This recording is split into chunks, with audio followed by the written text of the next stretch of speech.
Ever the Diplomat, Daryl Jacob, rider of King George VI Chase second favorite Bristol De Mai, insists he respects the chances of all 7 of his big race opponents. Of course, in a good quality staging of jump racing's 3-mile mid-season championship steeplechase, it is correct he should do so. The sometimes enigmatic favorite might bite, and his fellow Nicky Henderson-trained contender Whisper provides strong form. Thistlecrack was runaway King George winner in 2016, although he rather fluffed his lines early this month. Fox Norton was only inches away from a Cheltenham-Aintree-Punchestown Grade 1 race treble over shorter distances last spring, and T42 has stacks of ability on his day. It's a very good race, and a tough race, says Jacob. I fear every one of them you have to. It's a Grade 1 and wouldn't be running if they didn't have a chance of winning.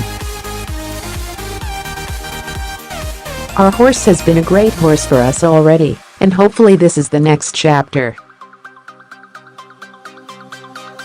All that is correct, but, like the rest of us, I'm sure the jockey knows that the manner in which Bristol De Mai's so far unbeaten season has gone means that it's actually he who has been doing much of the collecting of respect. And not just from his on-course rivals.Because. Although Jacob says the grey-coloured 6-year-old, trained by Nigel Twiston-Davies for businessmen-owners Simon Unor and Isaac Salick, has been highly rated by those around him ever since arriving from France in 2014. Appreciation by racing as a whole has perhaps taken a little longer.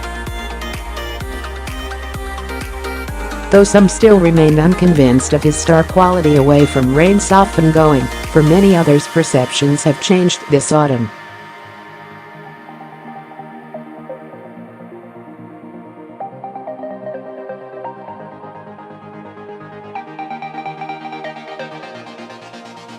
That Haydock victory achieved in heavy ground conditions was a thrill to witness as Bristol De Mai positively drubbed jump racing favorite Q Card by 57 lengths.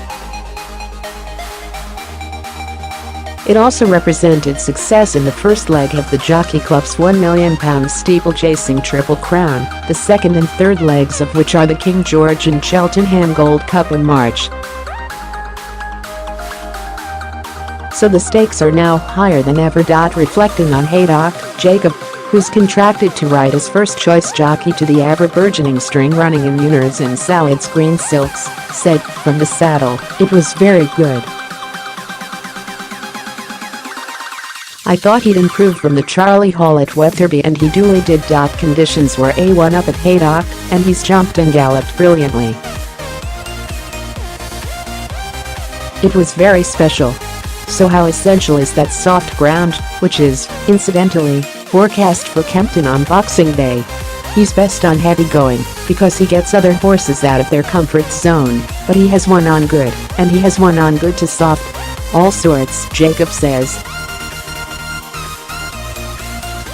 The 34-year-old, winner of the 2012 Grand National on Neptune Colleges, is determined to try to enjoy the Christmas festivities. Because of the way the calendar falls, there are just 2 days off this time without being distracted by thoughts of the King George.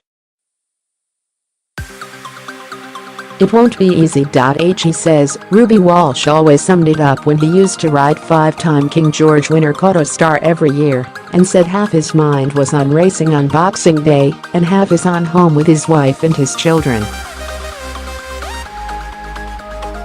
"I'll be the very same." Words which demonstrate that as well as having diplomatic skills, Daryl Jacob is probably a realist too.